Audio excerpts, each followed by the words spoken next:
বন্ধুরা, আজকে রান্না করব অড়হরের ডাল। প্রথমে অড়হর ডাল ভালো করে ধুয়ে নিতে হবে। তারপরে এদিকে পেঁয়াজ রসুন আদা টমেটো আর শুকনো লঙ্কা জিরা ফোড়ন দিয়ে এটা ভালো করে নেড়ে নিতে হবে। এবার এর মধ্যে ডালটা দিয়ে দেব।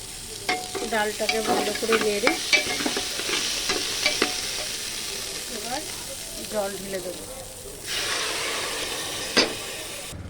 লবণ হলুদ কাঁচা লঙ্কা যার যার পরিমাণ মতো দিয়ে 2 মিনিট নেড়ে দিয়ে তারপরে 4টে সিটি লাগিয়ে খুলতে হবে।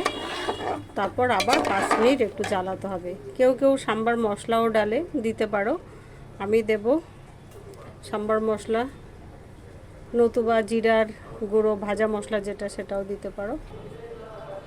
ডাল একদম রেডি বন্ধুরা, দেখো কি সুন্দর হয়েছে, একদম কমপ্লিট। 4 সিটির পরে এই 5 মিনিট জ্বালাও,